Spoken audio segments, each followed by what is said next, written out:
All right, Yeah. so are you ready to get a little wild today? Oh, yeah, let's dive in. Okay, great. I am so excited for this deep dive into Madagascar. It's a classic. It really is, and we've got so much IMDb trivia to unpack here. I love IMDb There trivia. too. It's like Like, a behind-the-scenes look at how the movie magic happens, you know? totally. We've got cast details, production secrets, goofs, user reviews, the whole shebang. Should be fun. It should be really fun, and you know what I'm really curious about is whether this movie has aged well. Oh, interesting. Yeah, is it still as funny and charming as we remember it, or is it just a big nostalgia trip for those of us who grew up with it? Yeah, good question. I mean, I think the animation style has definitely held up. You're right, the animation is really vibrant. Yeah. Okay, so first things first, let's talk about that voice cast, because, wow, Oh, yeah, star-studded. it's incredible. They got Ben Stiller, Chris Rock, Jada Pinkett Smith, Right. David Schwimmer. I mean, these are like comedy legends. Right, and I think that was a very deliberate choice by the filmmakers. Oh, for sure.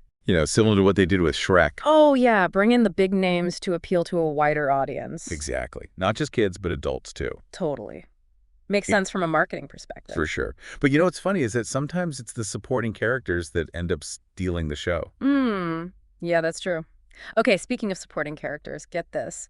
King Julien was almost a minor character. What, really? Yeah, can you believe that? Wow. It was Sacha Baron Cohen's audition that changed everything. Oh, Sacha Baron Cohen, he's a wild card. That's an understatement. Yeah. Apparently, he just went completely off script. Really? Oh, yeah, he created that iconic Indian accent for Julien on the spot and then proceeded to improvise like 8 minutes of dialogue. 8 minutes? 8 minutes. The filmmakers were so blown away, they decided to expand the role. Wow, that's amazing. It really speaks to the power of improvisation. Right. Like sometimes the best ideas come from those unexpected moments of inspiration. Totally. And it makes you wonder what the movie would have been like without that spontaneous burst of creativity. Yeah, good point. I mean, it's like King Julien is saying, don't be afraid to let loose and see where your instincts take you. What do you think does that theme of letting go and embracing spontaneity show up in other parts of the film? I think you can definitely see it in Marty's desire to leave the zoo and experience the wild. It's that same yearning for something more, something beyond the familiar and predictable. That's a good point. It's like the movie is encouraging us to step outside our comfort zones and embrace the unknown. Precisely. I love that. And of course, not everyone is going to love King Julien, right?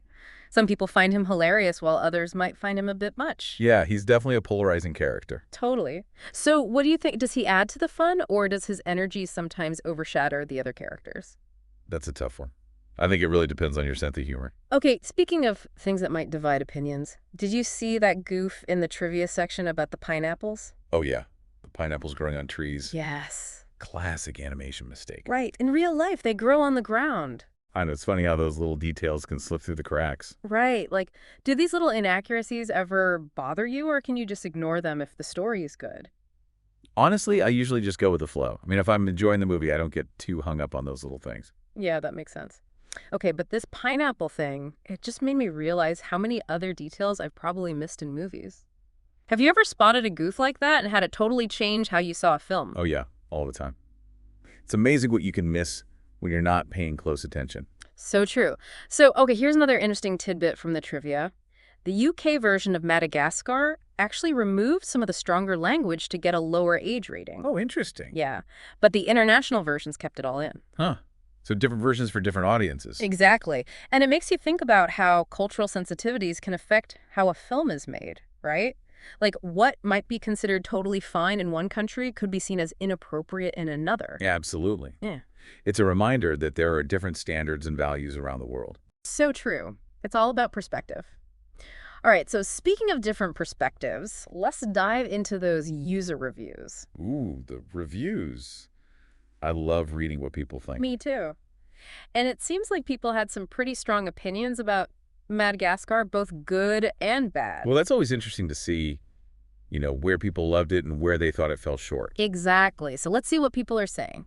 It's really fascinating to see, what resonated with people and what didn't. Yeah, okay, so we've got some reviewers like Canuck Teach, who Yeah. just absolutely loved the movie. Oh. They gave it a 10 out of 10, praised the fast-paced humor, the vibrant animation, said it was a fun ride for the whole family. It's always great to see those glowing reviews, right? Absolutely. And then we have others like Paul Klassen, who admitted it was mainly for kids, but still found it entertaining as an adult. Yeah, that seems to be a common thread with these animated movies. Totally. Finding that balance between appealing to kids and keeping adults engaged. Right. But not everyone agreed on whether Madagascar actually achieved that balance. Yeah, true. Some people thought the plot was a bit weak Yeah. and the pacing was uneven, Okay. and quite a few reviewers actually felt like the penguins stole the show. It's funny you mentioned the penguins because I Yeah. saw that pop up in a lot of the reviews too. Uh-huh. Like they were either a major highlight or a sign that the main characters weren't quite strong enough. Yeah, I think the penguins are definitely a scene stealer. Yeah. What do you think? Did they outshine the rest of the cast?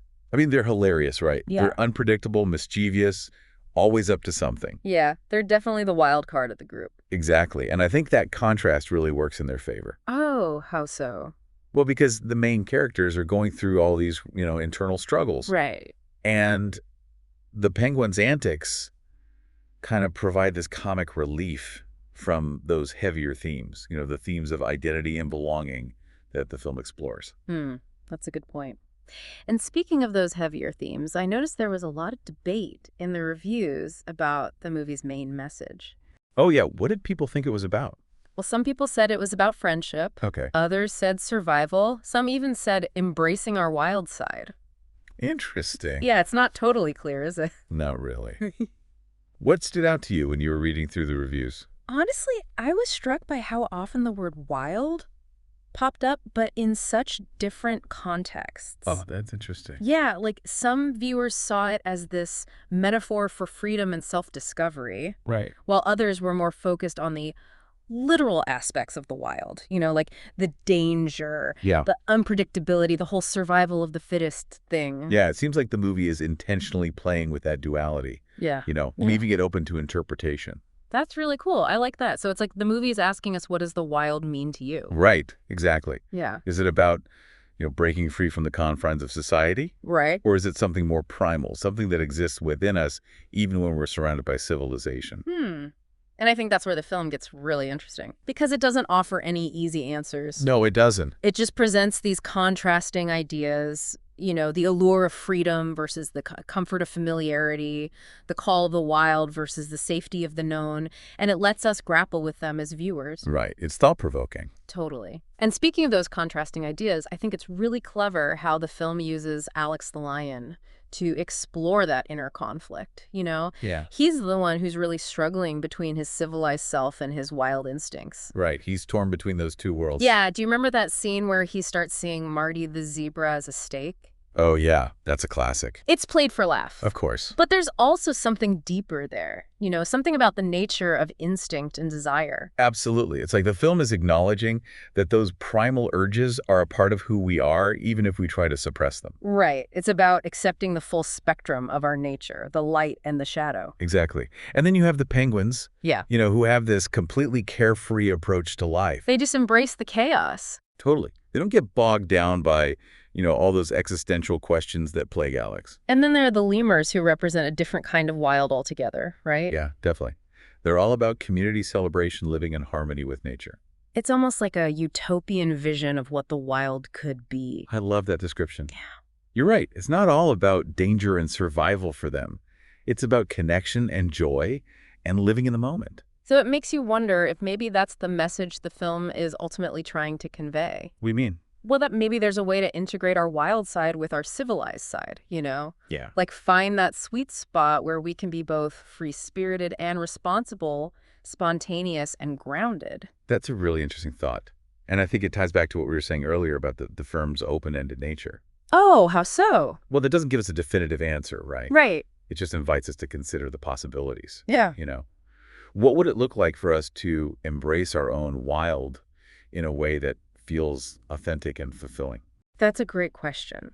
And maybe that's what makes Madagascar so enduring. It's not just a silly animated movie about talking animals. It's a story about finding ourselves, embracing our complexities, and figuring out how to navigate the wild terrain of our own hearts and minds. It's amazing to me how much depth there is to unpack in a movie that on the surface Seems like it's just pure fun. Yeah, you wouldn't think a movie about zoo animals escaping to Madagascar would have so much to say about life. Right, and I think it speaks to the power of animation, you know? Absolutely. It can tackle these really big ideas in a way that's accessible to everyone, kids and adults. Yeah, animation gives us this amazing freedom to explore complex themes and emotions, through a lens of creativity and imagination. Totally, and Madagascar does such a good job of using humor and visual storytelling to get its message across. It does. It's not preachy or heavy-handed at all. Not at all. It makes you laugh while subtly prompting you to reflect on your own life. Exactly. It strikes that perfect balance between entertainment and thought-provoking content. Right. So as we wrap up our deep dive into Madagascar, what do you think its most enduring legacy is? That's a tough one. I mean, I think it's a combination of things, really. Okay, like what? Well, the humor, obviously. Yeah. The characters are unforgettable. Hmm. The animation is fantastic. Right. But I think there's also something deeper there, Yeah. A message about embracing our true selves and finding our place in the world.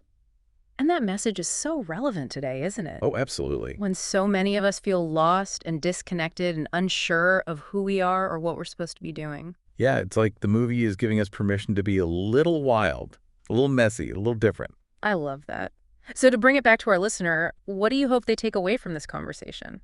Well, I hope they feel inspired to embrace their own wild, whatever that might look like for them. Yeah. Maybe it's trying something new, expressing their creativity, taking a risk, or just spending more time in nature, reconnecting with that sense of wonder and possibility. That's beautifully said. And I think that's the perfect note to end on. So to our listener, go out there and find your wild. Embrace your inner lemur or penguin or lion. And don't be afraid to move it through life with a little more passion, a little more joy, and a whole lot of heart. Life is too short to play it safe. Let's get wild.